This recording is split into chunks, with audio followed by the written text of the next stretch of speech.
Hello, everybody, and welcome to another episode of the Grief Let's Talk About It podcast. You guys already know we are bringing another amazing guest to you guys.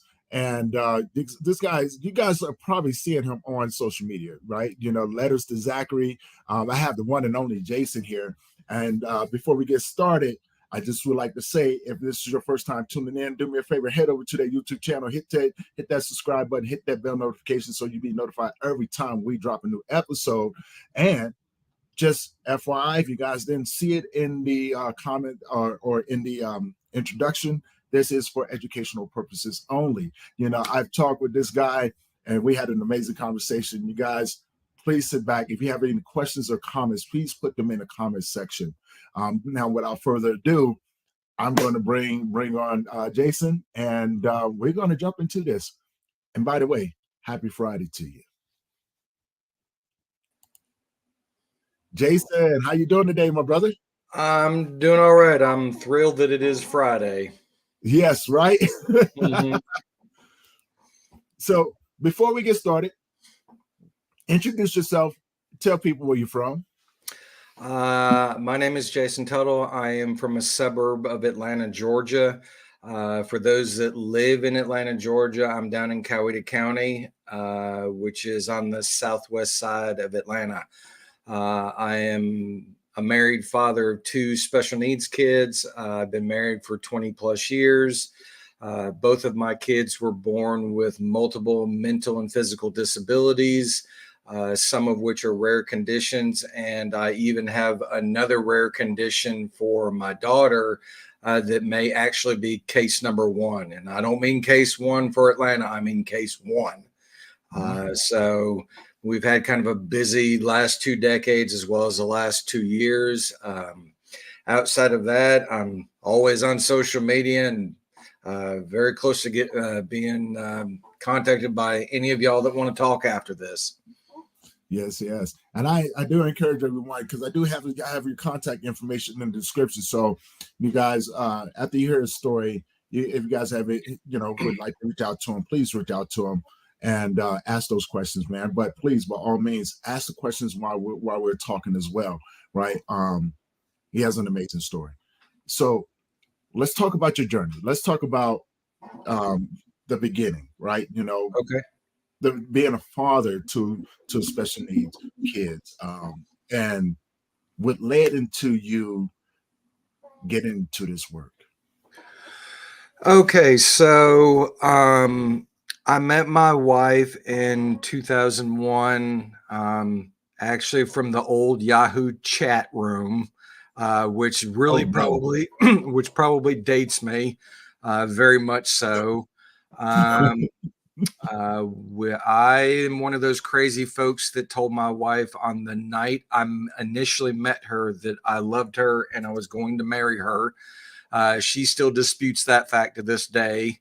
I proposed a year exactly to the day, and then we got married about a year and a half later. And then my wife, being from the Northeast and a large family, initially told me she wanted to have 4 kids. And my response wasn't shock or anything. It was more, let's have the first one and then let's talk. So we, about a year into our marriage, decided we were going to try. She got pregnant, and up until about the week 20 appointment, everything was kosher. We had no issues, had no reason to believe that there were any issues. In fact, at that point in time, my father had gotten really big into ancestry and had gone back 10 generations in my family. And there were no medical issues, no issues that made us believe anything was going to be out of the ordinary. Mm-hmm. And on my wife's side, they went back 5 generations, and there was nothing that we could see that was coming. And so about the week 20 appointment, which is the appointment where everybody finds out the sex of the child and everybody looks forward to that appointment, we go into the OBGYN, and, me being a planner, I wanted to know the sex of the child because I was the one doing the nursery, and I didn't want to do the yellows and greens. I wanted to do it more gender specific depending on what we were going to have. Mhm. My wife at the time didn't want to know. She was a firm believer of, this is one of the last great life surprises. Let's wait until the child is born.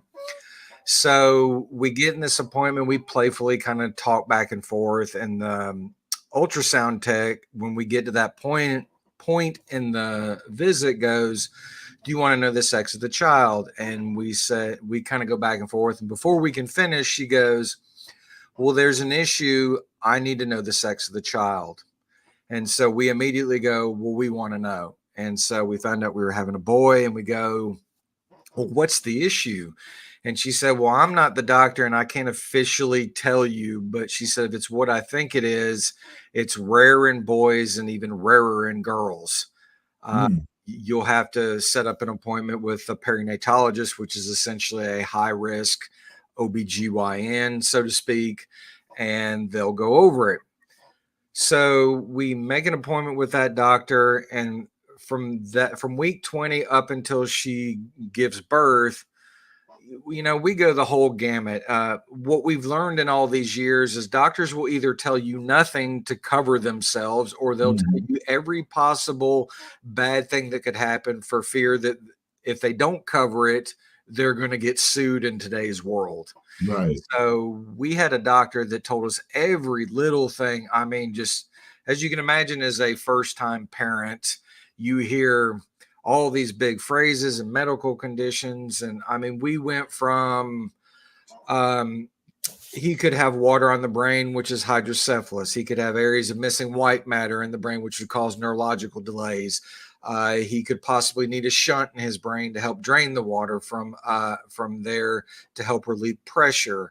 I mean, just these big conditions. And so, at about halfway through seeing the perinatologist, now, millimeters may not sound like a lot, but when you're looking at an ultrasound and you've got a black dot with nothing in it that's about that big on an ultrasound screen inside Yeah. your child, it's huge. And so, we didn't really know what to expect. So we get to the point of my wife giving birth. She has a C-section. They deliver the child. We both see him for about 30 seconds. They take him up to the ICU at the hospital we were at. And then my wife had to go to recovery because there's a lot of women that deal with that. Sometimes the epidural makes them, not feel well. And so she had to go recover. So, and I immediately went up into the ICU. Doctor comes in and goes, "Well, your child has a condition called Eagle-Barrett syndrome." And I went, "Excuse me, what's that?" And he said, "Well, it's a rare condition that they don't officially know what causes it, but it's related to kidney issues, which my son only had one kidney that formed at birth, but that kidney had sustained some damage in utero." And Mm. so the question was really, the older he gets, how much good kidney does he have to sustain normal function? Right. Meaning, will it get to a point that he'll need a kidney transplant at some point in his life? And so, up until the inevitable end, knock on wood, we never had a need for that. That was one of the few positives about his conditions. We never had to go the transplant route. So, we're in the ICU at the main hospital we're at, and they say, "Well, the Children's Hospital on the north side of Atlanta is going to come down and get him tomorrow." And so I look at the doctor and go, "My wife just spent all these months and these hours trying to deliver this child. You are not taking this child up to the north side of Atlanta without her seeing him before they leave." Right. So the Children's Hospital was really good. They brought him up in the kind of incubator thing that they transport him in, and she got some time to see our son, and then they took him up to the north side. Typically, women these days, when you go in for a C-section, they're in and out of the hospital in about 3 days. My Mhm. wife recovered and got up and was moving by day 2, and we were up on the north side by day 3 after having a major surgery, as any woman knows what a C-section is. And so my son was up at the local children's hospital on the north side for approximately 11 days in their NICU up there. Mm. So as my wife comes up there, but I'm pretty much up there consistently because at the time I have time off, and so until I'm forced out, I stay up there. Mhm. And about the third day we're up there, I have the head nurse coming up there, just kind of telling me all these things in my ear as I'm looking at my son, and it hits me like a Mack truck. And my parents are up there, and I just start bawling, like I just uncontrollably. I'm just like, what has happened? We had no preconceived, no anything telling us this was going to happen. And now we've got 6 different things. I've got 6 different specialists I've got to now start seeing at this point about every 6 months or every 3 months to try to figure out what's going on. And so I lose it there for a minute because I'm just like, it's so overwhelming as a new parent. I'm just getting into, at this point, I'm only a couple of years into teaching at this point. So I'm, second or third year teacher, having to balance all my classes as well as do this. And so, he's up there, and then we bring him home after about 11 days up there. And then we kind of start this journey. So that's ultimately how my family life started off. And that includes nothing about the issues that my daughter has. Wow. Now,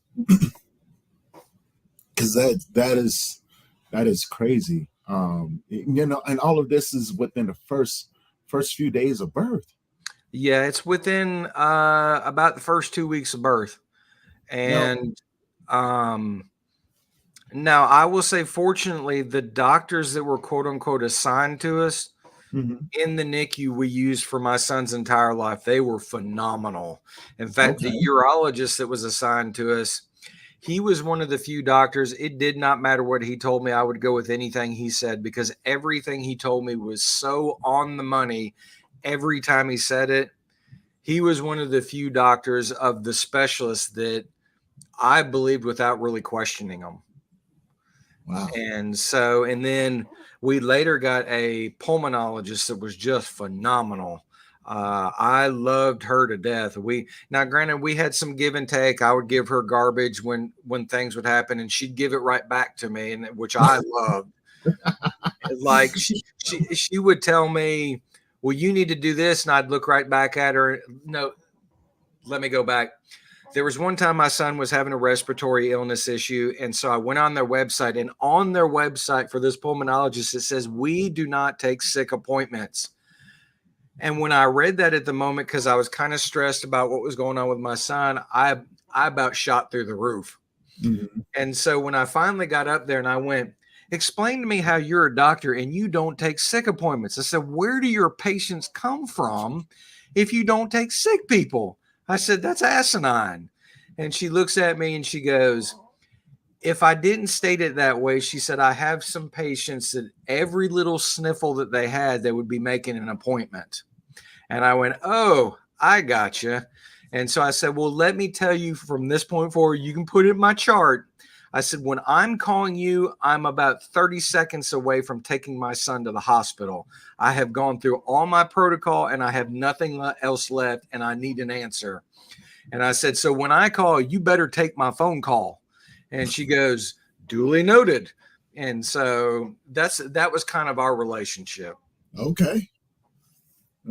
So I think that's really cool, right? Because I know there are, I have a horror story, you know, and I know there's people out there like myself that do have these horror stories. So it's refreshing to hear someone does have that relationship with their doctor, right?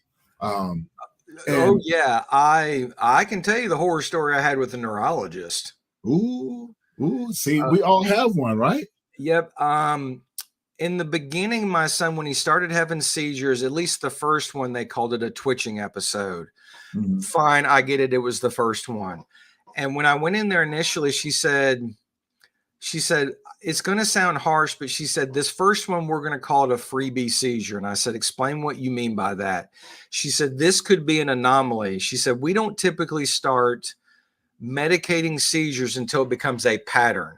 She said, people have been known to have one and never have one again. She said, we don't like to start medicating until it becomes a pattern and it happens more than once, because she said these medications, when you got them, because they're neurologically based, some of them can be harsh getting on them and getting off them. So she said we typically like to see kind of a pattern happen before she said, I know it's scary. You may have to take them to the hospital once or twice before that happens, before we get them on medication. But that's kind of how we do it, neurologist said, okay, as long as they could justify it to me, I was okay with it. And so we go through this, and for the longest time, she would not call his condition epilepsy. And every time I would go into her office, she had a list of the 6 different kinds of seizures on her wall. And number 3, it was the exact definition of what he was having every time he had it. And so she started medicating him with Keppra, which is kind of your baseline seizure medication. Right. It causes the least amount of side effects, and it's just where the foundation of where they start people on. Mm-hmm. And so she kept doing that, and she would not call it epilepsy. So finally, one day we go into there, and she doesn't realize that I pick up on little things. Mm. And so we go through the appointment, and we get done. She said, well, do you have any questions for me? And I said, okay. I said, explain something to me. And she goes, what do you need explained? I said, what's Keppra? And she goes, it's a medication to either stop or control seizure activity. I said, okay. I said, I know a lot of medications do more than one thing. I said, but is Keppra used for anything other than epilepsy control? She goes, no, it is not. It is specifically a epilepsy control medication. I said, well, then, I said, I'm glad you stated it that way. I said, because I've been trying to get you to diagnose him as epileptic for the last 6 months. I said, you refuse to diagnose him as epileptic. So what you're basically telling me is you have put him on a neurologically based medication for the last 6 months for a condition that you don't professionally believe he has and refuses to diagnose him with. In my definition, that's the definition of malpractice. And you may be hearing from my lawyer. And she goes, I said, no. I said that we're beyond the stuttering and getting stunned. You knew for 6 months. I said, all we have asked for is the diagnosis of epilepsy, because that will help us with some other things. I said, you have chosen not to diagnose him. I said, and you're using a neurologically based medication that you professionally to this point don't believe he has. I said, so that's malpractice. And I said, so you can either diagnose him as epileptic, or you can get a phone call from my lawyer when I get home on the south side of Atlanta today. And she just stands there stunned. We drive off, and as I'm driving home, I get a phone call from her nurse, and all she says to me, she said, the doctor's decided to diagnose your son as epileptic. And I went, it's about time. Click. And so she didn't think I was paying attention. Yeah. And I caught her in her tracks. And I mean, I have gone through like 6 neurologists for my son. I told one straight to her face, I said, what am I paying you for? I can go on to Google and Google what you know and make a better diagnosis. And she just looks at me stunned. And I went, just because you've got a piece of paper on the wall doesn't mean you're God's gift of neurology. I was just like, you are infallible just like I am. I said, so you can either get your act together and work with me on this, or I will fire you. And so she stood there stunned. So, I mean, I went through several of them. I mean, I had several horror stories with neurologists. I fired them like it was nothing. See, I love it, man. I love it because, my story is, not like that. But, when my son ended up in a hospital the first time, because he suffered a major overdose because his pharmacist mixed his medication wrong. Mm-hmm. Right? I mean, when I say wrong, I mean way wrong. Mm-hmm. He was on clonidine. My son had a disorder. It's not really a disorder. It just means that, he had the same thing I had, which was sensory processing input disorder. Mm-hmm. And it's misdiagnosed all the time with ADD, ADHD, anything with hypertension. And very rarely, if you can catch it. So you have to go to a specialist. And when I realized that, I was like, oh my God, he got the same thing I do. There's no medication for it. But they end up putting him on clonidine. His model, Huh? Very I said, familiar? my son used clonidine. Yeah, Yep, my yeah, son used it.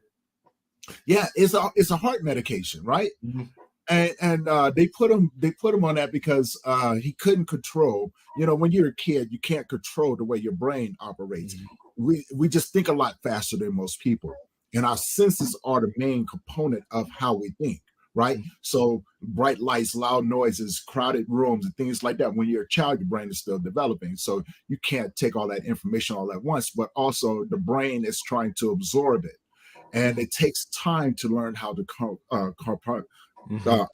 categorize it inside of your brain, and Yep. what I'm saying, and put it in there. And my son, he was freaking phenomenal. And one day, October 31st, 2015, I gave him his medication on the way to go take him to his play date with his best friend, and he collapsed on me. Oh, Take him wow. to the hospital. And just like, this is my horror story, right? Like, Mhm, so we in there, we get airlifted down to a children's hospital. mhm, And we thought, like, they're gonna give him something to bring him out of this, right? Because mhm, we already knew that there was something wrong, but they mhm, were afraid to admit that the pharmacist messed up. mhm, So, just like in your case, they're testing him for everything except for what his mom and I told them, right? mhm, Oh, we can't take your word for it. We got to give everything. So they threw everything at him. Nothing was working. And then, instead of using the antidote to bring him out of the overdose, mhm, they diagnosed him with a rare brain disease, mhm. right? And said, oh, he may not make it through the night. Man, I must have looked at these people. I was like, excuse me, what are you talking about? Uh-huh. We think he has a rare brain disease, right? Mhm, So his mom and I, between the both of us, we made them look mhm, really, really dumb, because we both pretty smart, right? mhm. A lot smarter than most of the doctors that was in there. Yep. And so we kept trying to tell him, have you tried this? Oh, no, no, no, but you've tried everything else. Mhm, So I would like to understand, how is it mhm, that you're trying everything else, but you're not, and none of this stuff is working? So you're doing a process of elimination, and you're using my son as a guinea pig.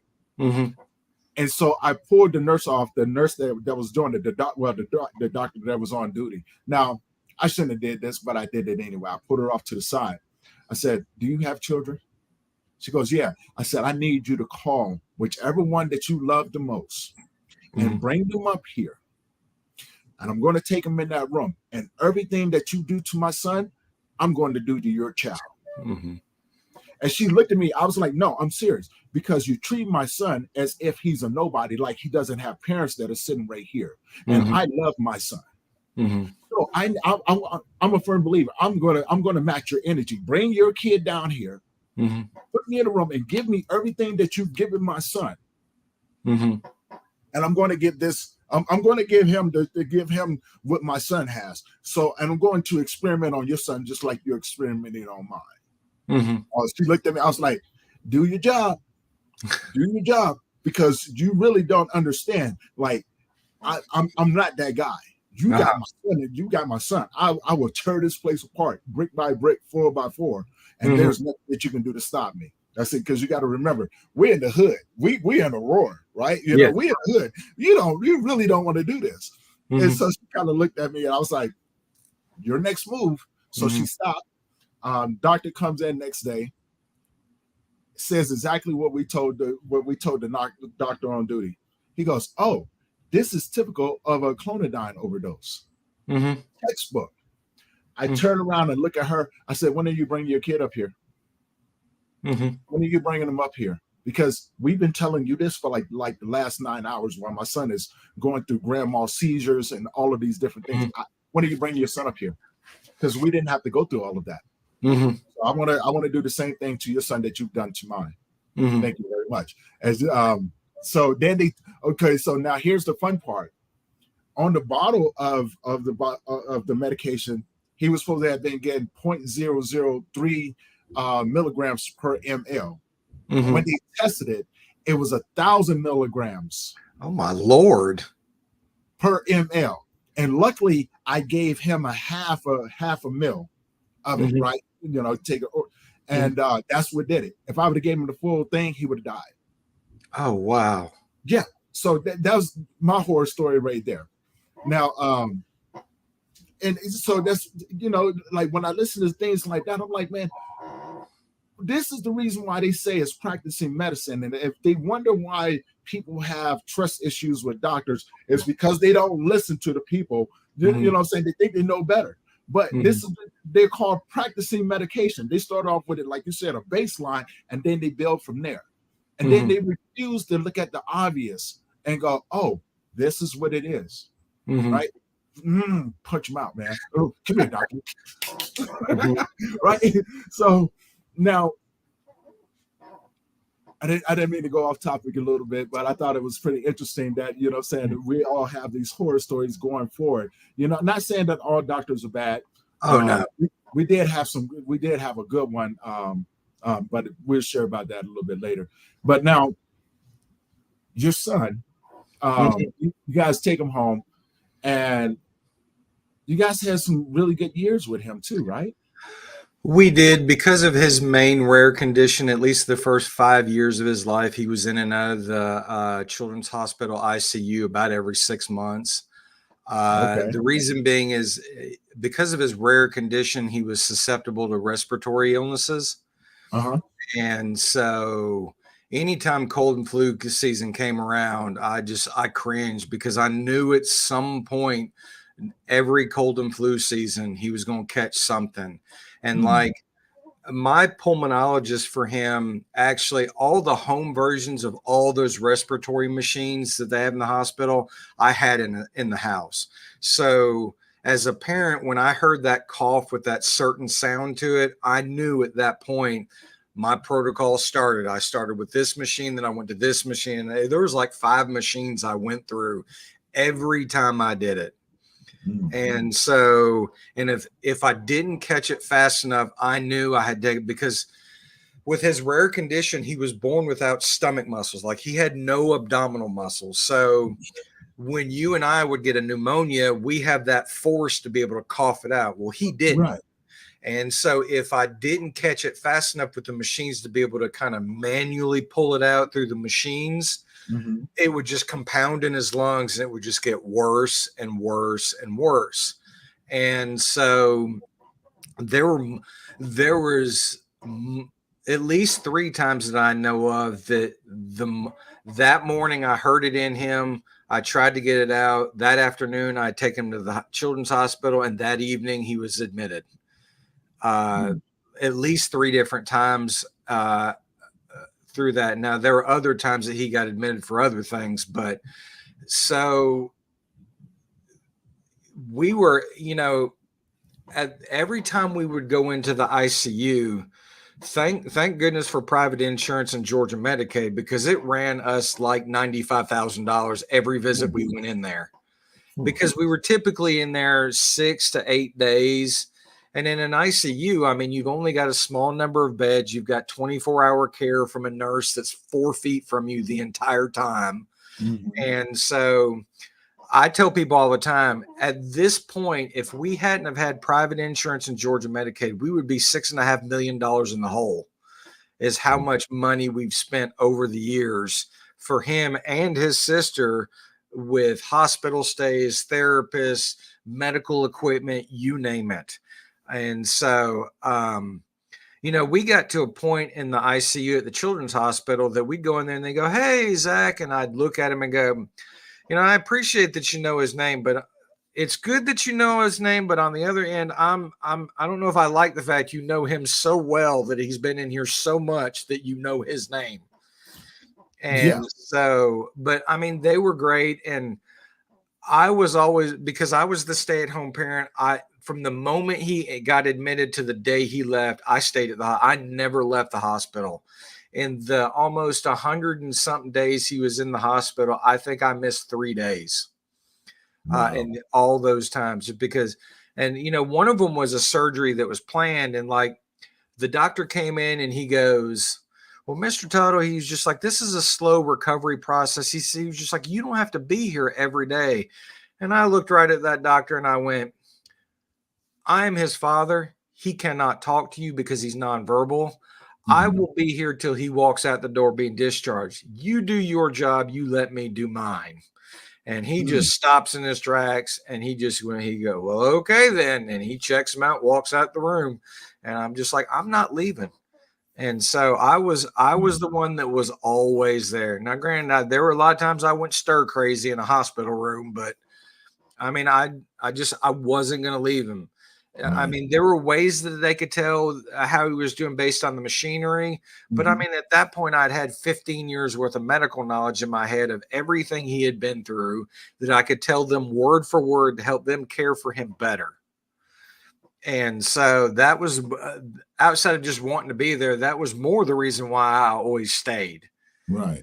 And I mean, I got to the point in there where the nurses would come in and I would go, I said, y'all do the IV stuff. I said, but the oral meds, I said, can I do them? I said, because he's used to me doing them. He'll take them for me. Y'all won't have to fight him. And so I got to where the nurses just loved me because I was taking something off their plate that they had to do. And so, and I would tell them, I said, the only time I said, I have sleeping issues. So if you're going to give him meds in the middle of the night and I'm sleeping, don't wake me up. I said, but if at any point I'm awake, I'll do it. And so I got to know them real well. And so every time I was in there, I typically have the same nurses and they'd be like, here you go, give him his meds. And so, that's a good thing though, right? And I think every parent, when it comes down to their kids, should have that relationship with their child. I'm a firm believer in that. And it makes me happy to see that, right? Oh, yeah. It makes me happy when I see, especially fathers, especially because we have such a bad rep, man. They group us in with all the rest of the fathers that aren't out there being a part of their kids' life. And so when we're out there and we're caring for our kid and we're taking them to their appointments, we're taking them all of these different things, we're spending quality time with them, teaching them, talking, laughing with them, having a relationship with them. It's a beautiful thing to see. Certainly. When because I've had horror stories with the courts as well, and I'm like, I just want to be a part of my kid's life, right? So just like yourself, and I think that's why we vibe so well, is because I'm right there with you, right? When my son was in the hospital, they was like, I was like, no, you don't understand. I'm here. I'm here. His mom, on the other hand, she's like, I need to go. I was like, you go ahead. I got it. I'm here, right? Don't even worry about it. I'm not going anywhere. Now, my question would be, throughout all of this, right? I actually have two questions, but I'm gonna ask the first one. Okay. So, other than all the medical things that Zachary was going through, what kind of kid was he, right? Because I know sometimes nonverbal. I had a friend who had a nonverbal child, and they can get, they can express themselves in a way, if you're not understanding, it can look pretty aggressive. Yeah. Well, I'm big about researching, and like anytime I get into something, whether it's special needs or disability or grief, I'm the type that I'll go online or I'll go on Facebook or one of the social media and I'll find a group that relates to it. So I can find people that maybe have been, maybe not exactly doing what I'm doing, but have kind of been down the road farther than I've been, that may know some resources that may not exactly meet my needs, but at least I can talk to someone that, it's kind of like the old adage that lawyers know lawyers. Well, doctors know doctors. That's and true. So I would get in there and do that. But so I learned that when someone talks to someone, the communication that's used, it's like 95 or 96% is nonverbal cues. The words that come out of your mouth are actually a very small part of it. And so when we're talking to someone, you're subconsciously looking at how they're reacting. And so I got to a point to where I could read my son really well about what he was thinking, what he was doing. And that worked out especially well in the hospital when we would have times, I'd have to rush him up there, or he'd be admitted for something, and the nurses would come in there and say, well, how's he been doing? And, I could kind of give him point blank how I felt like he was doing. But even though he was nonverbal, now I could ask him, like, do you want to do this? And he would go, And so he would make sounds, but like to say yes or no, he wouldn't do that. He would clap his hands if he wanted something or he was happy about something. He was very expressive in the sense of he would laugh and want to give people hugs. And you could see just kind of from the looks from his eyes that he would give kind of what he was trying to express. And so he was very expressive when it came to the nonverbal cues towards anybody and everybody.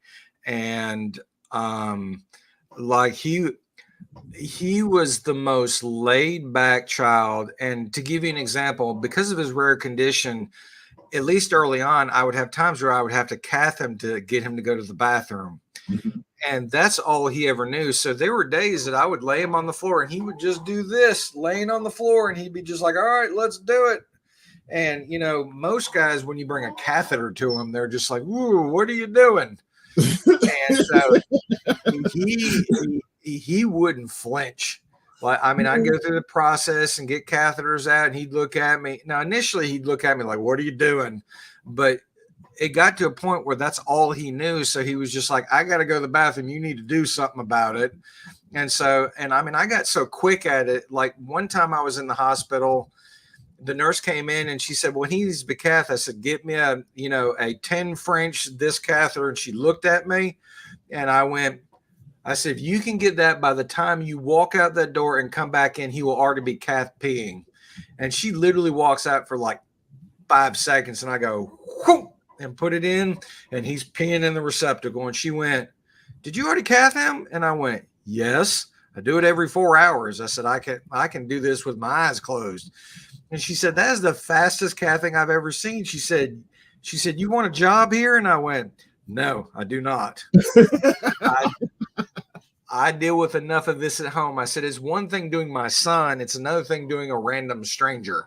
Very true. Yeah. Kind of thing. And so, but yeah, he loved all sorts of things. He got big into Special Olympics bowling. He loved that.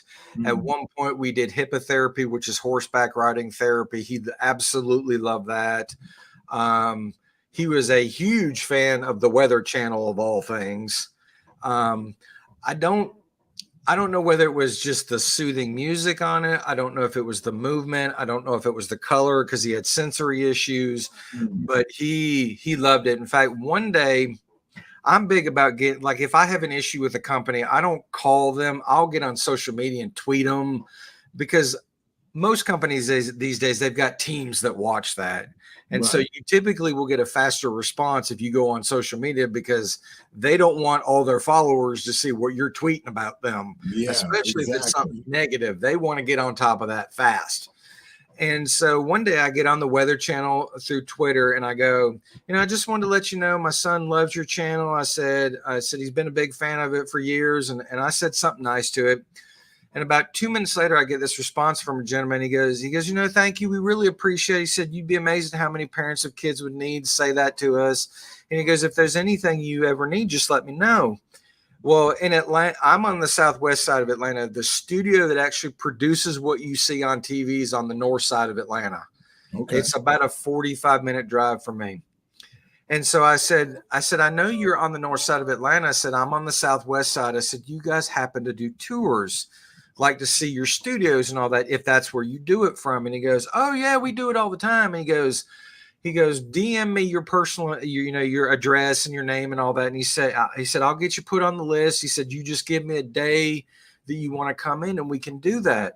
And I said, great, wonderful, thanks. And so before I do it, I go up and look to see who the guy was, just to make sure it wasn't a scam, that kind of thing. Right.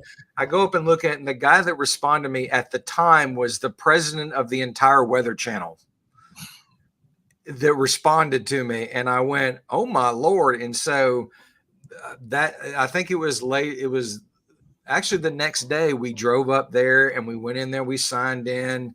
At the time, AMHQ was really popular, and Sam Champion was on there. Sam Champion was the weather guy that used to be on Good Morning America years ago. We got to meet Sam Champion. We got to see the Hurricane Center that they do things from. We went on the AMHQ set. I mean, my son loved it. And so we got to do that. And I mean, he loved going to school. He loved riding the school bus. I mean, there were a lot of things, even though he couldn't necessarily talk, but when he got really, he would kind of do his happy squeal, if you will.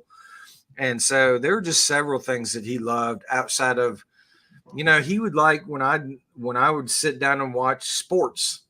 Both my brothers graduated from the University of Alabama. I'm a diehard Alabama fan. Okay. And so when we'd watch SEC football, he'd sit there with me and he'd watch football. And whenever, they'd score and I'd make a comment about it, he'd clap his hands. Or, we're in Atlanta, so we'd watch Braves baseball. And he said he'd instinctively, when they would score a run, he'd clap his hands. So he was smarter than maybe people thought he was. Right. And that's the case with a lot of them, right? A lot of nonverbal kids, man. I had a neighbor, her son, Jonah. He was nonverbal autistic. Mm-hmm. Now, here's the thing. Like, Jonah was so smart. He loved computers. Mm-hmm. Loved computers. Like, you give him a computer, he will figure out how to get into it, mm-hmm. download programs, right? Things that you wouldn't even think about. He's all over it. So mm-hmm. he played a trick on his parents one day. Mm-hmm. He removed all the keys from the keyboard. He removed them all, and he put them on the side, right? And then mm-hmm. he put the keyboard back together. So in the keyboard, you got the little mm-hmm. pad under there and everything. Mm-hmm. And so his mom, I was over there too. His mom goes, "Jonah, where's all the keys?" And he's looking, he's laughing and everything. He's clapping his hands. And I'm over there dying, right? Mm-hmm. And she goes, "I don't know how he's going to be able to use his keyboard." Mm-hmm. And all of a sudden you heard, mm-hmm. he never put the keys back in, but he knew mm-hmm. where every key was. Oh, yeah. Yeah, and so then he hacked his dad's it's like this picture thingy. Yeah. That is animation that his dad used to do, right? Yeah, and his dad was real big on putting these pictures together and selling them, things like that. So he hacked it one day, mm-hmm. and then he replaced his dad's pictures mm-hmm. with everything from Blue's Clues pictures to my little, and just replaced them, right? And then he wrote his name. He typed his name on there, from Jonah, mm-hmm. right? I was dying. Mm-hmm. I was literally dying. I was like, no one will ever believe this. Nonverbal, but mm-hmm. smart as all get out. Oh yeah. Now this is I have to ask this question, right? Okay. Because both you and your wife are going through this. Y'all both are experiencing this together. Yes. How, I know how you're handling it, but there's always another side to that as well, right? As father, as men, as parents, we always have a sense of worry, but but a lot of times what we don't talk about is the other person that's involved. How is your wife handling everything that's going on? I'm in comparison, I've become more vocal about it. Mm-hmm. She's, I'm big about, shouting it from the mountaintops online, and, hopefully someone will hear and understand and maybe can relate. She's a good bit more reserved about it, I would say. Mm-hmm. She has kind of her moments. I know for both of us, we've had some times where it's kind of come out at work and we've had to kind of regain our composure, that kind of thing. Right. She, probably the best way to say is she's a good bit more reserved about it than per se that I am. And honestly, like in our relationship, the roles for us are kind of reversed, mm-hmm. especially since I've been the stay-at-home father and, I do all the house stuff inside and out. And of the two of us, she's like doing kind of the career thing. Now I have worked and I'm currently working, but she really liked when I was at home and she was doing kind of the career thing. And so to say that she's had, outward emotion like me, I haven't seen a whole lot of it, although I know it's happened maybe in kind of her private moments. Mhm. And I mean, that's fine. One of the things that we've learned about grief in our family is even though it's a collective experience, it's dealt with individually. And, Right. um, she's just, um, yeah, pretty much reserved about it, is the best way I can put it. Okay. Because it makes sense, right? Because when you are the stay-at-home parent, it becomes, it's your job, and that's men, right? And correct me if I'm wrong, but it's our job to take on that burden to make sure that our family don't, right? Well, To protect them and provide for them. And plus I was the 24/7, 365 care for my kids, especially my Right, right, son. I did all the hospital stays, all the physical medical procedures. I did all the doctor's visits. And even she's come back and said, she's just like, it's not wrong, but you had a bond that I had a bond with him that she and my son did not have. right, It's not better or worse. It's just different because I was so much in the thick of his care, right, and her bond is just as much with him. It's just it could just comes from a different angle. right. No, so totally understood that right there, right?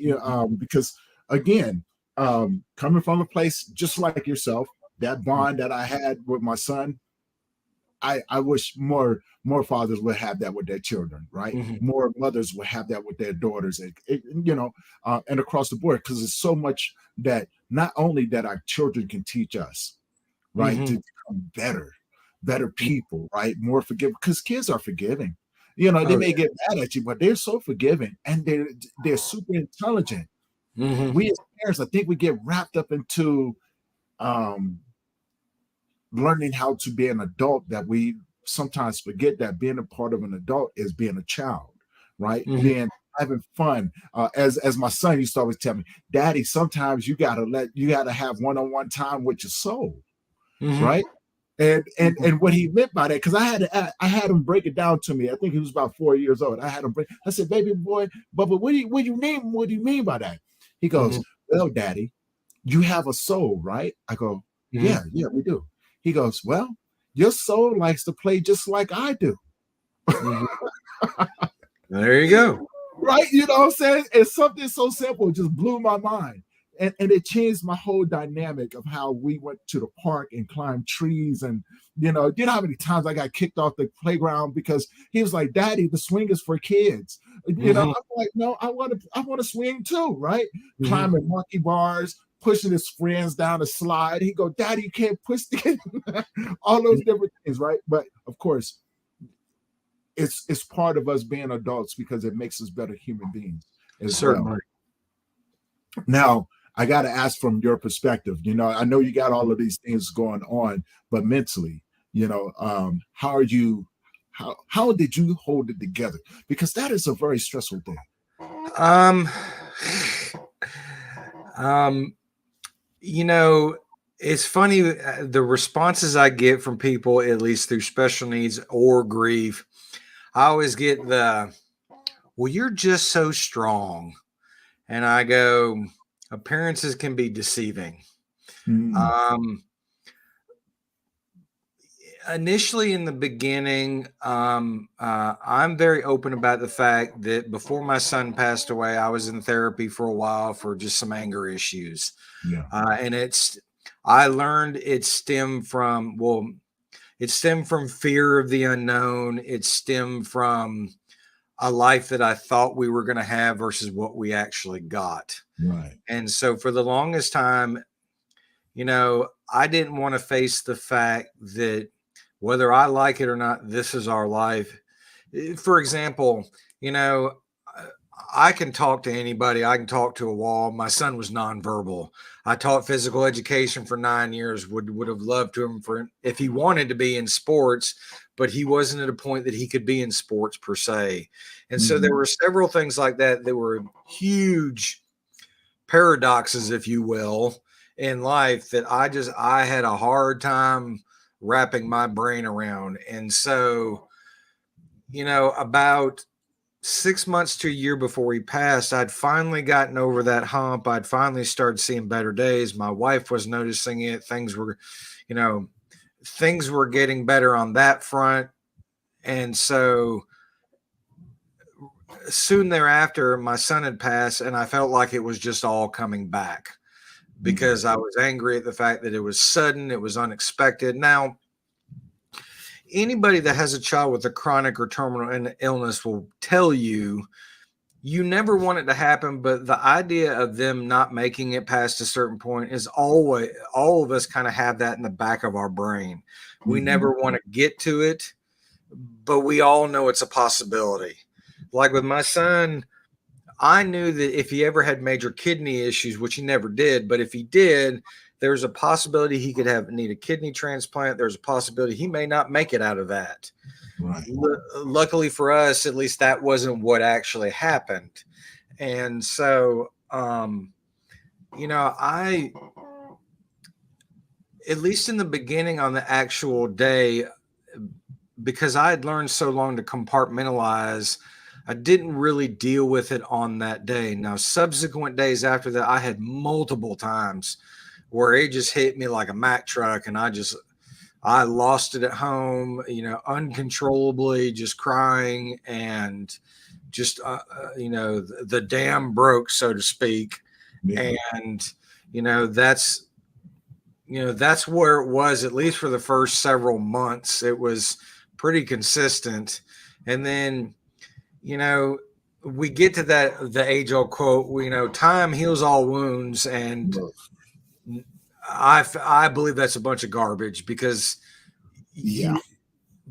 I would tell people that what time does is it builds the scar up over it. You still know it's there. You still deal with it. You still feel it from time to time. Do you feel it as much? Not so much, but you've got a scar on you and you bump it. Let's say I've got a scar on my hand and I bump into the wall. Well, I feel it at that point. Yeah. Once it alleviates, I don't feel it again until I bump into something again. Well, that's kind of where you get in this life. Yes. And so, mind space wise, I went the gamut of the, 5 stages of grief. The anger, frustration, the, acceptance, bargaining, all those things. Right. And I learned that the 5 stages of grief are not linear; they're fluid. Yes. You can have 1 4 3 2 or 5 3 1 4, or it's not like you go through it and you're done with it. It's nowhere near that. No. So I for the longest time I felt directionless. I felt numb. I still have. Even though I'm doing what I am, and you've seen what the page has done, and I've gotten really big into that, I still have a lot of days where I still feel directionless. I still feel numb.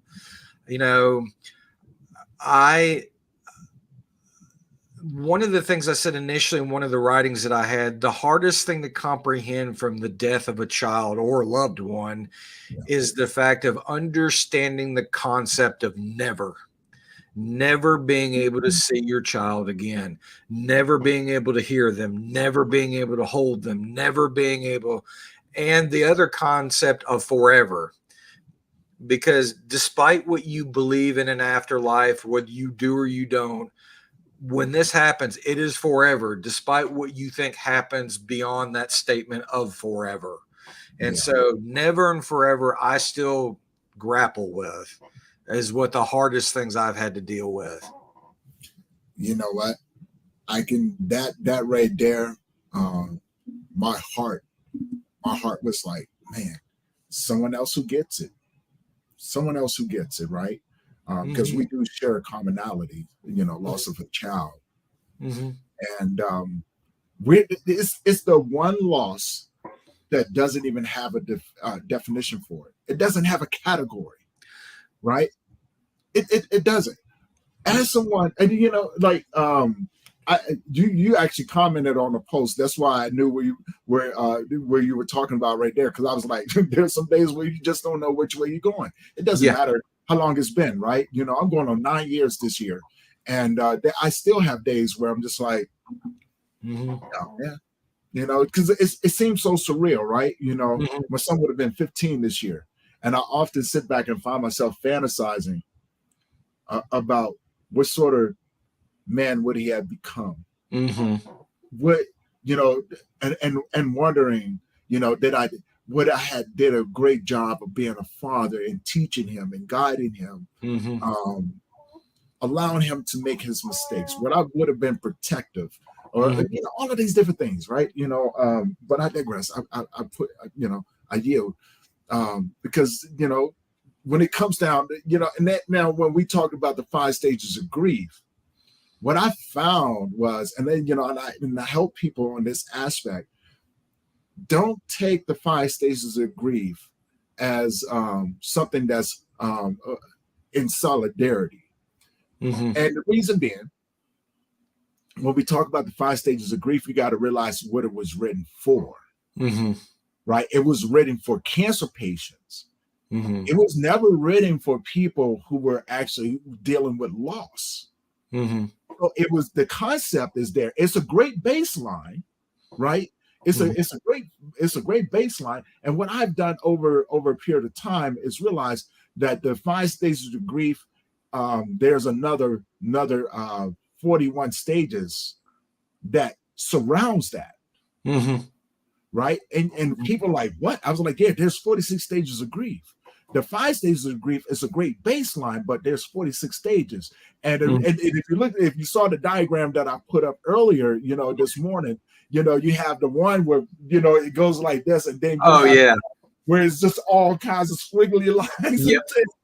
I'm like, now if you look at this one, you're going to go, oh, this is real simple, right? It's going to go like this. I said, but now the reality of it, if you look at the one on the right-hand side, that's the reality. Oh yeah, that's the reality, right? And there's so many things that go along with that, and things like that. Now, this is where the conversation can go deep. But you let me know whether or not if you're comfortable with talking about it. No, bring it on. That moment. Take us back to the moment when you lost your son. Okay, so about 3 days before, we were coming up onto like a school holiday. About 3 days before, my son and daughter came home from school. We did our normal routine. We fed my son one of his favorite meals, and even though he didn't look like it, like he almost looked like emaciated almost, in the fact of he was so skinny, but he just couldn't keep weight on him, although he ate like a horse. And so we fed him one of his favorite meals. He almost gorged himself on it just because it was his favorite meal. Right. And so typically what we would do is we would put my daughter to bed about 7:30, and we would keep my son up about another hour longer just to give him some one-on-one time. And this just because I love my daughter, but my daughter can be a lot of drama at times, and it could be a handful. And I could even see it in his eyes, like, I need a break.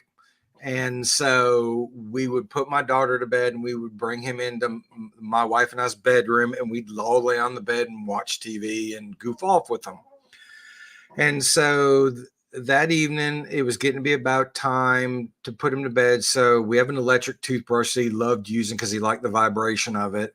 And my wife went to go brush his teeth, and I think she went back a little bit too far, and I think it triggered his gag reflex, and he threw up a little bit. And that kind of surprised us, but we were just like, well, maybe we went back a little too far, and it just caught his gag reflex, and he threw up. We didn't think much about it. We cleaned him up. I mean, it wasn't like it was all over him. We just cleaned him up. We're just like, all right, babe, well, it's time to go to bed. You got school in the morning. And at that point, I was a stay-at-home parent. And so I put him to bed. And that night, he was up and down all night, which is uncharacteristic of him. Mm-hmm. And so when we got up the next morning, I looked at my wife. I said, I'm going to text his teacher. And because he was in a self-contained special ed classroom, and if he had a virus, I didn't want to send him in there and infect anybody else. Right. And so I said, I'm going to text his teacher that we're going to keep him home just to be on the safe side. And if he feels better, because that was Wednesday that night. It was Thursday. I said, if he feels better, he'll come back to school Friday, and then he'll have whatever that break is. And teacher was great. She said, great. Thank you. We appreciate it. And so that next day we got him up, and I sat him in his chair, and I kept telling him, I'm just like, buddy, I know you're tired. You can take a nap. You're not missing anything. I was just like, see that couch over there? Daddy's going to be sitting on his laptop on that couch most of the day, just doing his thing. I'm just like, you're not. And he refused to take a nap. And so that didn't really strike me. He didn't lurch in any pain or anything. Nothing in his body language made me think, well, he's coming down with something that's serious. Mm-hmm. I just thought he had a 24-hour bug. He's just working it through his system. He'll be better in 24 hours. And so that night we put him to bed at the same time as his sister, and he immediately got quiet. And so we thought, well, he's got to be exhausted. Let's let him rest. And I told my wife, I said, I'm going to see how he is in the morning. No, I said, because of how he's acting today, I said, I may keep him home tomorrow just to give him another day. And then he'll have the weekend and the break to continue to recover, so that when he does get back, he doesn't have whatever this is. Right. My wife was just like, okay, if you think that, you think that's best. And so that next morning we get our daughter up, put her on the bus, and we, because it's like 6:30 in the morning, that kind of thing. And so about 8:30, 9 o'clock, we go into the bedroom. And we go into his room, and he's awake, and he's just kind of looking at us, kind of gingerly moving. And I walk over to him, and on the right side of his face, I see this dark green streak of like saliva coming out of his mouth. Mm. And in all my medical knowledge and some of the medical shows I've watched, I went, the only thing dark green that would come out of your body is bile. Why is bile coming out of his mouth? Right. And so I pick him up, and he's really floppy, like he can't hold himself up. And that doesn't really strike me, because we've had times where he was really sick that he eventually got admitted to the hospital where he was that way. And I thought, well, maybe he's really caught something. I need to see what's going on. And so to kind of assess what I'm going to do. So I take him out of the living room. I put him on the floor, and I think, well, because of his rare condition, I said, let me cath him just to make sure it's not something related to his bladder. So I cath him. I get a minimal amount for him out. And he's still acting this way. And I go, And I kind of look at him for a second. I look at my wife. I said, my gut, and there have been several times my gut has told me that I've taken him up and he's been admitted. And so I went, something's not right. I don't know what it is. I said, I think I'm going to take him up to the children's hospital. My wife was just like, okay. And we thought it was kind of one of our standard days that we take him up, and he may get admitted for a couple of days for whatever this is. And so I get him into his wheelchair, and then I get him to the van, and I get him in his car seat, and I kind of get up, and where I am in relation to the children's hospital, I'm about 60 miles south of there, which for those if you're not in Atlanta spans about 125 miles across. So it's Atlanta's like 17 or 19 metro counties. It's huge. Mm-hmm. And so 60 miles is nothing. And so I leave my county, and I'm doing like 90 up there, because while I'm going up there, he's lurching a little forward in his midsection. He looks like he's uncomfortable. At certain points, he looks like he's like wanting to fall asleep. And I'm snapping my fingers at him, because like when you get a concussion, you don't want him to fall asleep, because it causes other issues if you were to get a concussion and then fall asleep right out. You try to keep him awake. And so I don't know what's going on at this point. So as I'm driving down the road, I'm snapping my fingers. I'm go, buddy, stay with me. Stay with me. You got to stay awake. You got to stay awake. And at least initially, I'm kind of thinking it's something more serious, but I'm not really. And so I'm driving into Atlanta, and we kind of get on the connector, which in Atlanta is 75 and 85 north is what they call the connector in Atlanta. And at a certain point, you break off. You either go 85 north or 75 north, and I go 85 north towards where the hospital is. And no more than I get 85 north to where this state road is that I've got to get off on, I see on the marquee, and it says wreck at Georgia 400 exit, all lanes blocked. And at this point, I'm freaking in my head. I'm just like, you have no idea what's going on in here. And so I get about 500 yards.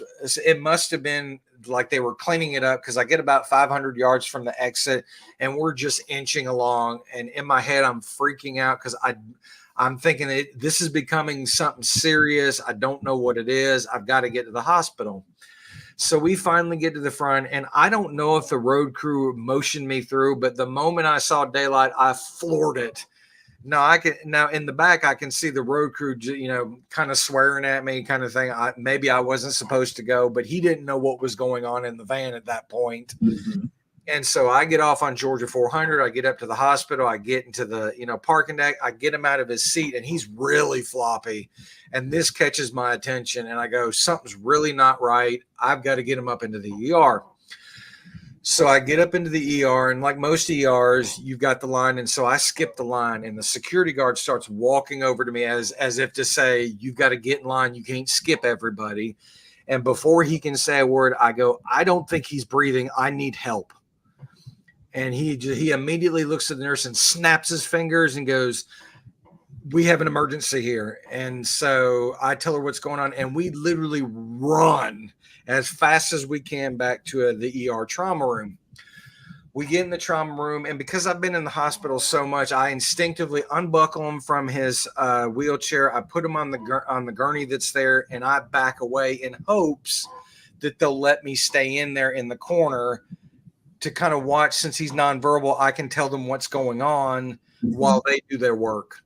And so they get in there, and literally like ants off an anthill that you've stepped on, there had to have been 30 people that all just amass in this room.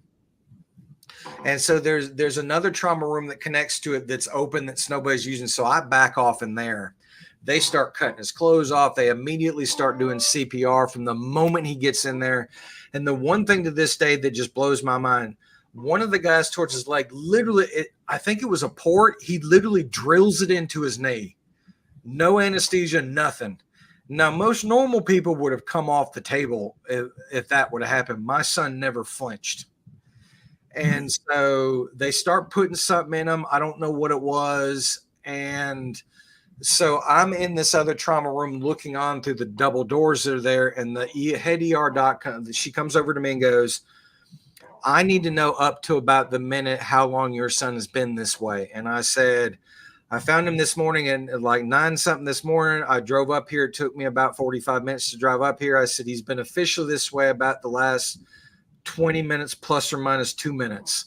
And she goes, okay. She goes in there and starts barking out orders to everybody. And even though there's people in there, to this day, I can tell you what every 2 people all the way around my son are doing and what their position was. And so they start doing their thing, and the ER doc comes back to me and she goes, explain to me why you brought him up here the way he was. And I told her everything that went on, and I told her, and I got focused on the fact of, I said, I got delayed in traffic because there was a wreck. And I said, I was delayed 15 minutes. And I kept saying that to her. And she said, let's put that aside. Tell me what's going on. So I tell her. And so she goes back in and barks orders to him. And so at this point, we're 30 minutes in, and they're continuously doing CPR on him. And so at that point, they get, in the old school paddles that like shock you back to life, or where they do it like this, and they put the gel on it, and they go clear, and they do that. Well, nowadays it's basically 2 stickers on there, and they back off, and they press a button on a machine, and it does the same thing. Yeah. And so they put it on there. I hear him tell everybody to get back, and literally like the TV show, he lurches off the table about an inch from them trying to shock him. And I've looked at those monitors where it measures heart rate and oxygen rate 1,000 times, and it literally goes boop and goes right back to what it's doing. And at that point, even though it didn't set into me in my head, I go, he's not coming back. I just have this gut feeling he's not coming back. Whatever this is has gotten him. And so they continue CPR, and over the course of about the next 30 minutes, they shock him again like 3 or 4 more times to see if they can bring him back. And they get towards the end of it, and the ER doc, she goes, well, we can shock him again, but she goes, honestly, I don't think it's going to work. She said, she said, what would you like us to do? And I said, I know a lot in the medical as it relates to his respiratory. I said, but this is out of my wheelhouse. Use your professional opinion or a judgment. And so she does it again. He raises up, and it's nothing. And she goes, I'm sorry, but your son has passed. They pronounce him.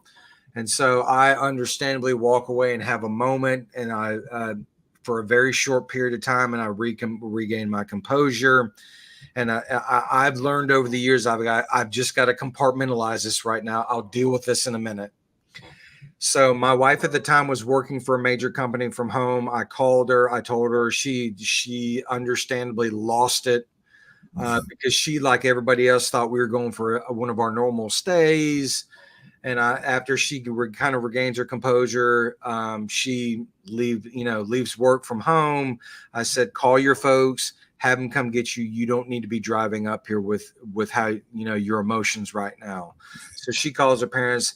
I then call my mother because both of my parents had watched both of my kids when they were younger, kind of thing. My mother loses it, understandably so.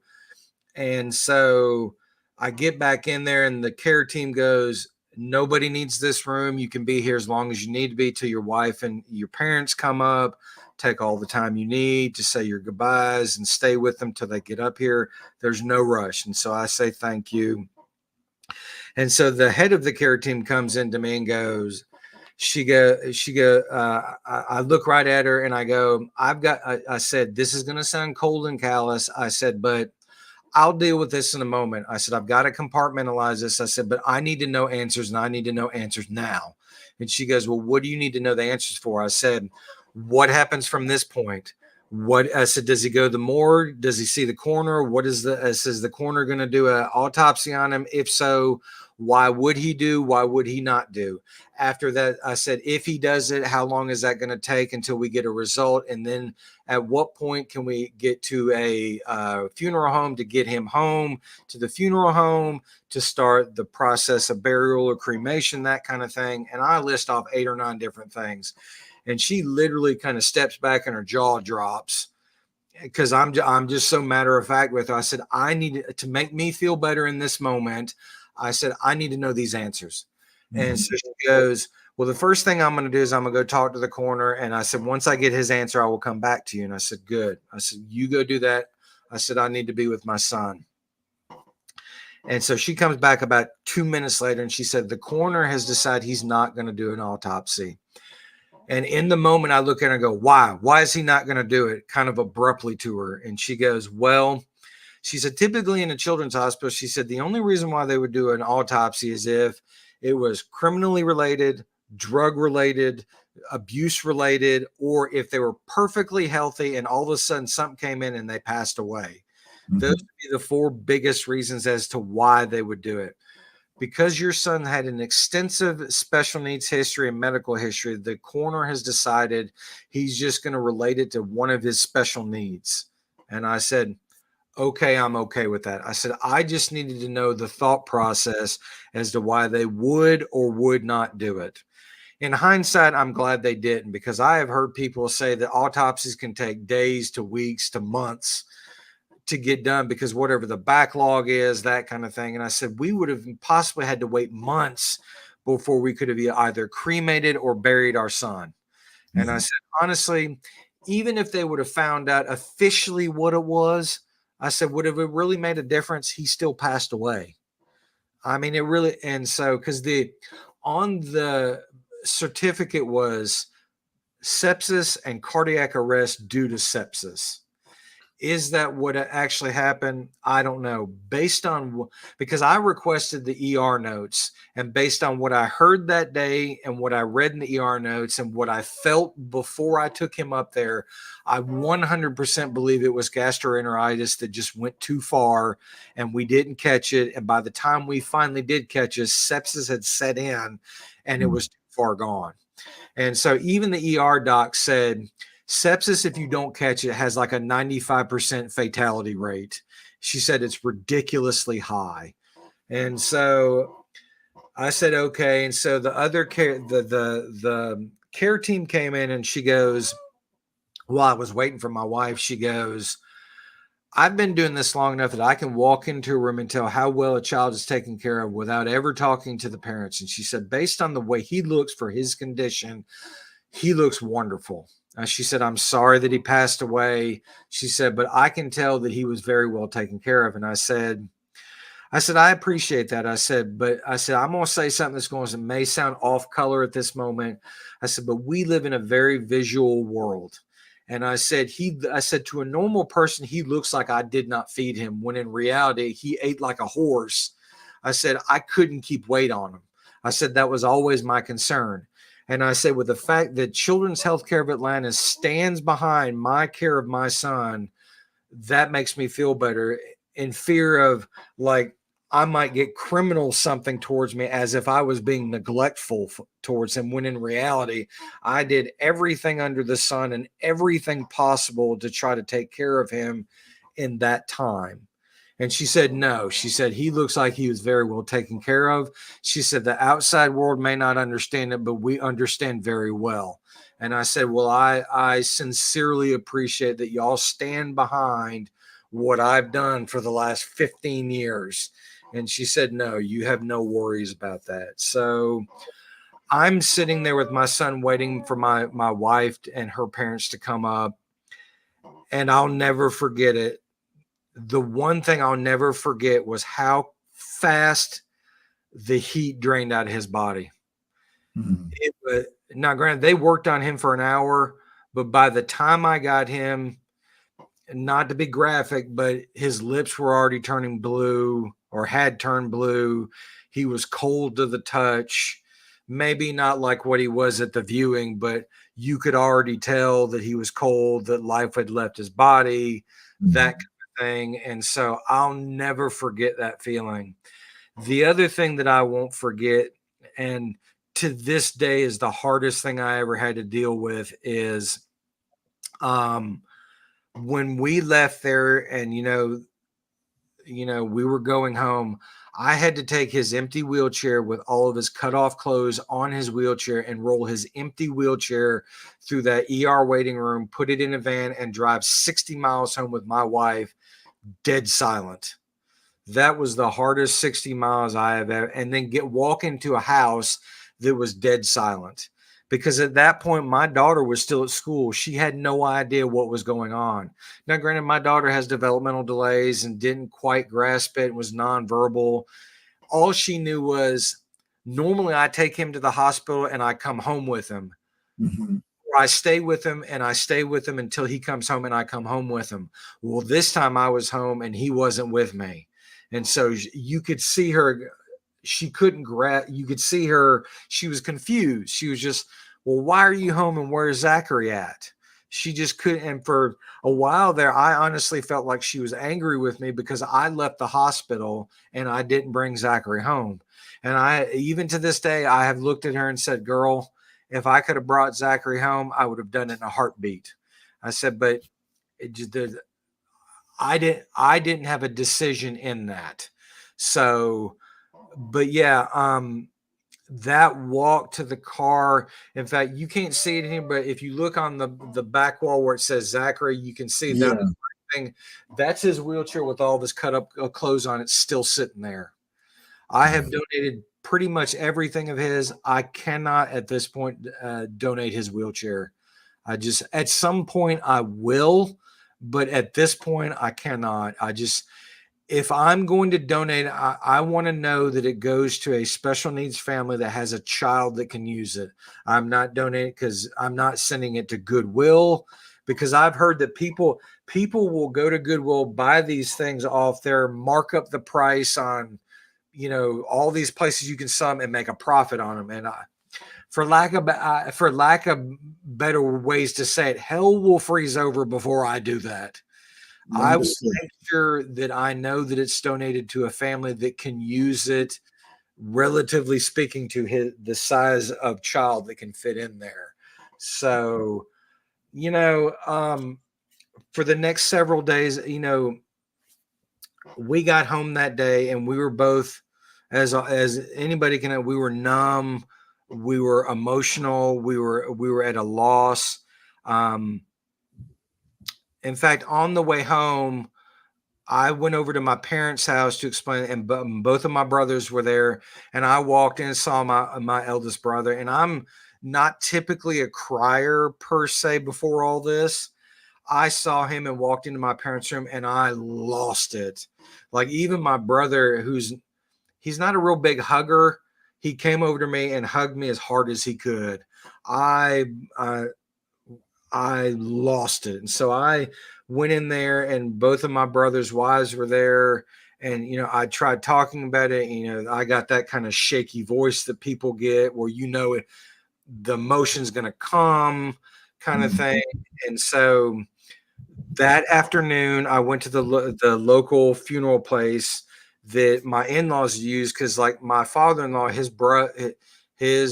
one of his brothers, or like his best friend, had recently passed away, and so they kind of knew the process. So we wanted someone that was clear-headed, that could come with us in this process, so we weren't just making decisions with not a level head.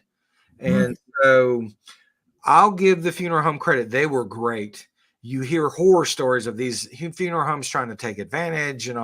They were great. They came in, they sat us down in their kind of showroom, and he was very polite. He never pressured anything. And I said, what I need to know is what's the process? And he said, the funeral industry he said, it's either you can buy a package or you can do it a la carte. It's that simple. He said, we have these packages. He said, you may find a package that meets every one of your needs. And he said, if it meets everything but one thing, he said, you can add on to it if you really want to. He said, or you can have exactly the package. Now, granted, my father-in-law did say, now understand, each and every little thing that you add on will cost something. It's just how the funeral industry works. And so he gave us all the information, and I said, can we make an appointment with you tomorrow so we can kind of digest all this, and then we'll make arrangements tomorrow? I said, because I'm one of those people that when I know what I want, I don't wait. I'd rather go ahead and do this and get it done so it's off my plate. And so we came back the next day, and my wife's parents came with us. And he goes to, well, are you going to bury or are you going to cremate? Are you going to do this? Are you going to do that?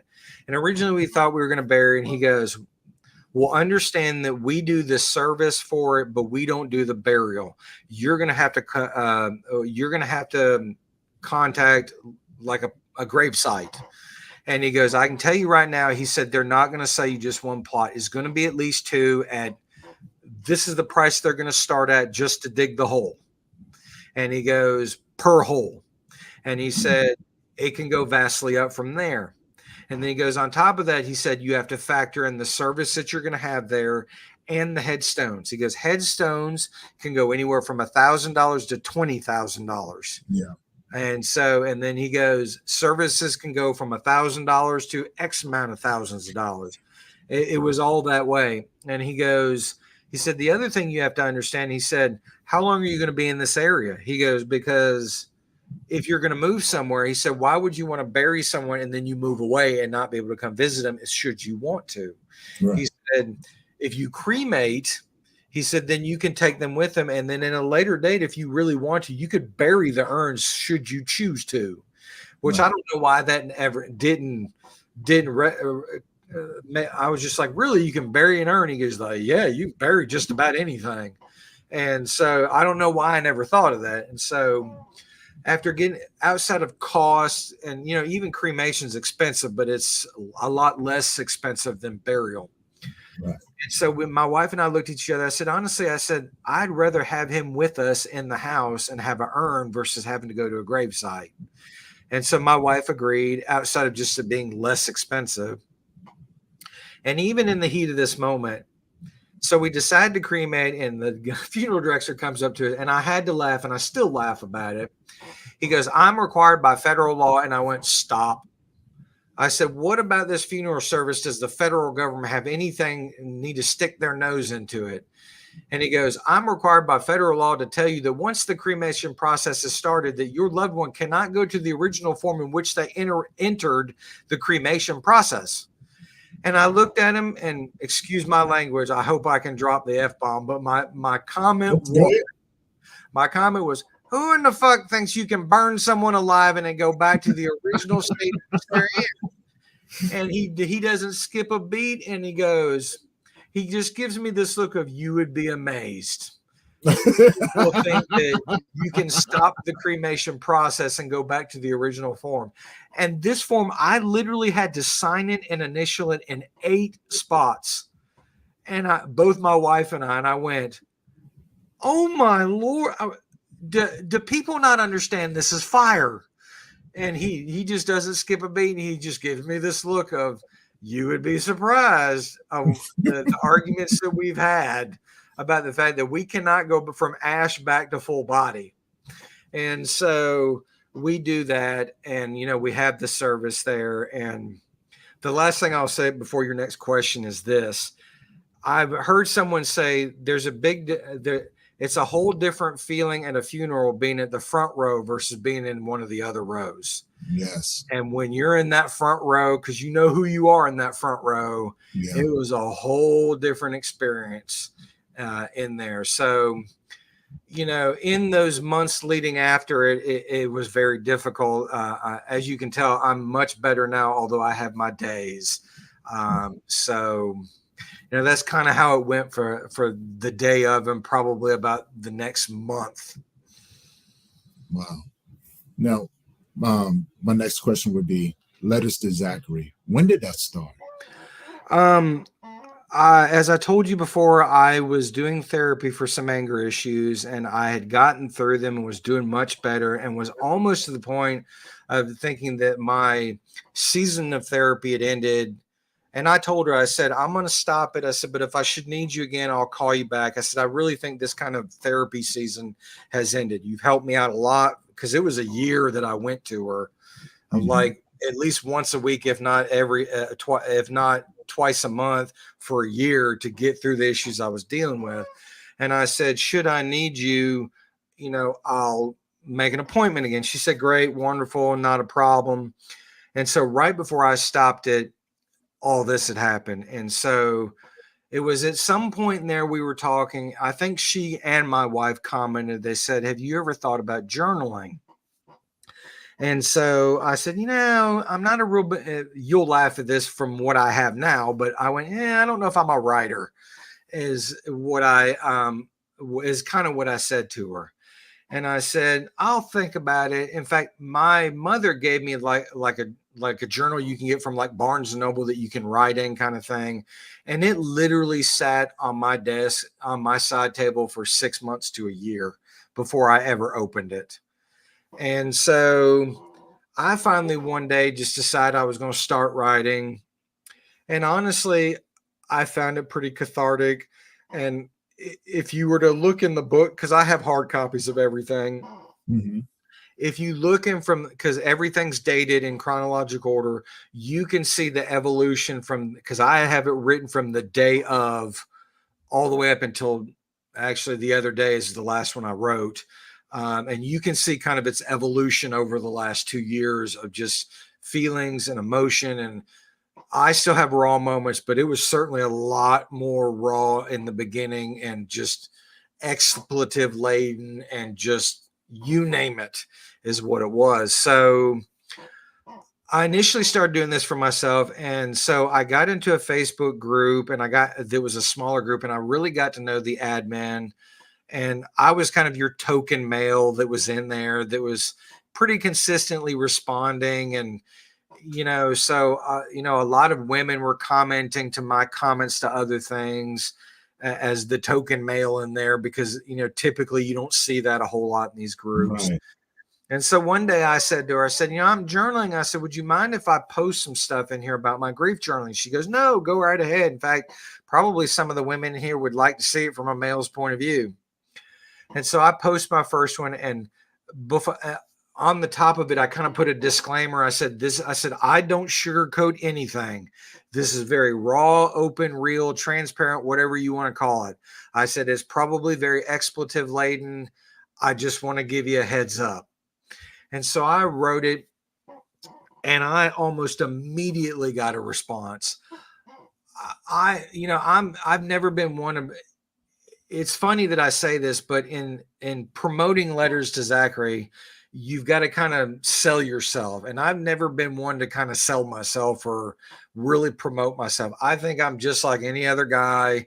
I think anybody that's in my position would kind of do the same thing. Is that the reality? Probably not, but that's just my thinking. So the first response I got was, you were the first person to ever write something that expressed exactly how I'm feeling. And this was a wife of, or a mother of a child that had lost someone. And I said, well, I appreciate, I'm glad I could do something to resonate with you, that you could relate to. I said, this is inspired by my son and just my kind of unique way of looking at things, if you will. And then I would post more, and every time I was getting these responses, and like I had one woman say, well, this speaks to my soul. And I said, well, I appreciate the comments. And I said, I always deferred back to, this is just inspired by my son. And so it went from there.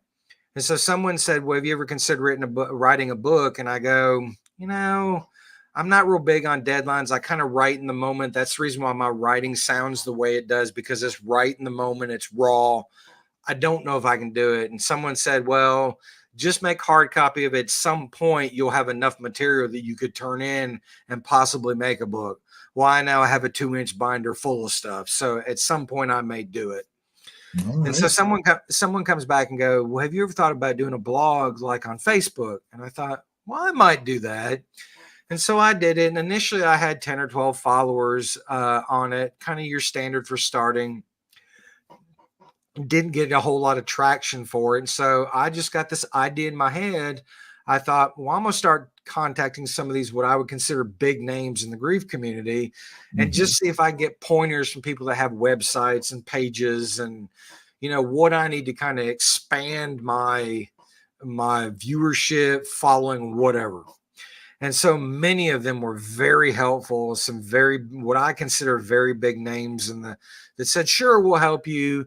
And I had one gentleman say, well, if you're going to do a blog, these are 4 or 5 things you need to do. If you're going to do a website, these are 4 or 5 things you need to do. And so I got all these things. I kind of implemented all these things. And so I started kind of getting a following.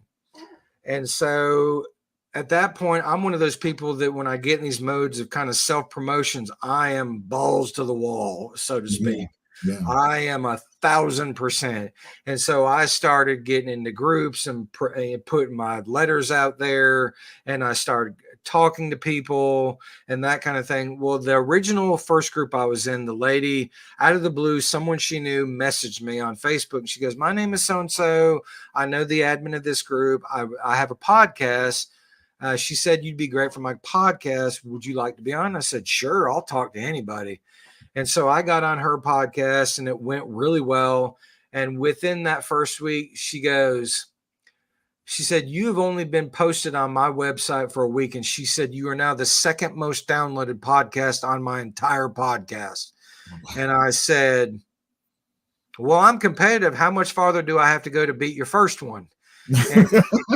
And she goes, you've got a ways to go before it happens. But she said, you've already beaten everybody else. And she said, I've done like 13 or 14 episodes in my first season, and you are now number 2. And I said, well, that's great. I said, if I ever beat number 1, let me know. I said, because I'm competitive. And so I got to know her. I've become very good friends with her. And I have never met someone that has had so many contacts as she does. Mm-hmm. She has invited people to be on my page. She's sent my name out to people for podcasts. She knows Hope like you do and like I do. Mm-hmm. And that's how I got on kind of Hope's grief sessions. And that was not the last session, but the session before last. She goes, "Can I get your email?" She said, "I've got some gentlemen I'd like to send your email to that I think that do podcasts. And I think they'd probably like to have you on their podcast." And I said, "Sure, just let me know." And I gave her the emails, and you were one of the names on there. And so that's kind of how we got contacted or connected. And so it's really been, I was in the right place at the right time. Yeah. I mean, yes, it's about the material, and that material that I make is the foundation on which this page builds its house on. Because if I didn't have the material, I wouldn't have the following. I probably wouldn't even be talking to you if I didn't have the material I did to get me to this point. Right. So that's kind of where it's evolved to this point on there. And, as of this morning, I'm in 6 months, I'm at 851 followers. I've got representation in 19 countries and 44 states. Nice. And so to someone who's a big person, it may not be a whole lot, but to me, in just 6 months, that to me that speaks volumes, because in 6 months time I'm right under 1,000 people that never knew who I was 6 months ago. Yeah. And so that, to me, that just blows my mind, and it's only getting bigger. So that's kind of how all that started, where I got into writing about my grief. Man, that is amazing. Big shout out to Hope too. You guys get a chance to go check out Hope. Grief to Hope with Hope Rieger. Amazing. She's a colleague of mine, and she does amazing work out there. And wow, I knew this was going to happen when we was talking the last time. I was like, we got time. Oh yeah, I'm here for it, right? And plus, following you on social media, I see all your blogs and everything. And amazing work, right? And coming from a father to another father who have lost a child, this is the hardest thing that you ever do is say bye to your child, because it's moments of surrealness, right? Like maybe this is just a bad dream, I'm going to wake up sometime, but reality is, I think it's acknowledging the reality, and then doing something positive with it. And like I said, meeting you and so many of us out here like ourselves that are having these conversations, it gives other men hope, right? It opens up the doors for us to have these conversations and things like that. And I knew when we first met that, and had our first initial conversation, I knew it was going to be a good one. And now, with that being said, as we begin to wrap it up, tell people how they can find you. I am on all forms of social media. My main page is on Facebook. It's called Letters to Zachary, and that's TO, not the number. I am also on Twitter, or X now, Instagram, and TikTok. That is Letters to the number 2 Zachary all together. Okay. So Facebook is letters to TO Zachary. All the others are letters to the number 2 Zachary on there. My profile picture on Facebook and all my social media should be the same. I think I've changed TikTok. If not, I'll go do that today. So I'm uniform. So when you find me on one, you'll find me on all the others. Right. Just so you know it's the same one, and I don't think I've got any fakes out there, but who knows? It's social media. This is very true. This is very, very true. And now that I know that you're on TikTok, I'm gonna find you on TikTok because I'm on there as well. You do lives? No, I'm still getting adjusted to doing the videos. I'm one of those people, I don't like watching myself. And so, but like on TikTok, I have to watch it just to make sure it's okay before I really post it. And so, and even still then I kind of cringe through it as I do it. And so I've I've got probably 8 or 9 videos on there right now. I probably have more. Like with some of my posts and all that, I've created like meme pictures. So the majority of my beginning is a lot of those meme pictures with either my poetry or just commentary I have on it, that kind of stuff. But I'm trying to do more videos. I will say probably TikTok, I need to devote more time to it. That probably is the least amount of my time since I'm mostly on the Facebook page. Mm-hmm. And so I'm trying to do more videos, kind of like some of my contemporaries in the grief world, but that's just a work in progress. Yeah. Well, we're definitely going to connect on TikTok because I'm on there, and I'm like you, right? I'm bigger in some areas, and I'm steady catching momentum in the other areas, right? Mm-hmm. I've done a couple lives on TikTok, which is actually pretty cool. You know, a few organizations up there that I've done them with, and you know, just trying to get the word out, things Certainly. like that. But it's definitely been fun. It's definitely Certainly. been fun, just exploring, right? You know, because you know, there's blueprints out there, but for the work that we sort of do as being men, there's really no blueprint, no one to say, hey, this is the way you should do it, right? So we kind of like figure it out, you know, as we go. But I'll often remind those men that are out there, have fun while you're doing it, right? Stay true to yourself. Have fun that you're, you know, and don't worry about all the other stuff that comes, you know, that are surrounding you. Has nothing to do with you. Just do you, right? Now, one more question before I let you go. Certainly. If you could leave the audience with something, what would you leave them with? My page services just about everybody. It was originally designed for just men. And what I would tell men that come to my page, whether you're there just to kind of lurk and watch or you comment, I almost hate to use the catchy phrase we've used in the last several years, but it is a safe space. You can be vulnerable on my page. And I've stated it in my rules. Anybody that attacks anybody, especially men on my page, will be removed immediately. This is a place, whatever your emotion is, I've probably experienced it multiple times over. And, you know, I'm more vocal about it just because I believe that people need to see the good, the bad, and the ugly about grief. They need to understand the entire picture of grief, especially when in these 6 months, I've gotten many wives and girlfriends that have said, well, my husband's not talking to me. What do I need to do? Well, here's your safe space to be able to talk. You know, I'm not going to let anybody take away from your experience. The last thing I will say is the thing that baffles me the most about men and emotion when it comes to this stuff is men typically like to be people that don't want to be told what to do. It's in our nature. We like to be straightforward. So why are you as a man allowing either someone on the internet or even maybe a spouse, and I'm not saying to be mean to them, but allowing someone outside of you tell you how to grieve or your emotions or to express yourself? I mean, how oxymoronic is that? We as men don't want to be told to do, but we're allowing other people to tell us what to do. My logical brain doesn't get that. And so my page, as well as Tony's and several other men out there, are there for you to be able to express yourself without judgment and with people that understand and get it.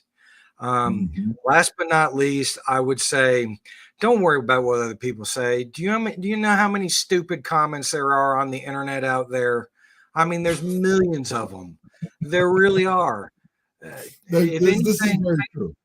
Take from me, block and move on. No, don't let someone outside of you determine what you're going to do.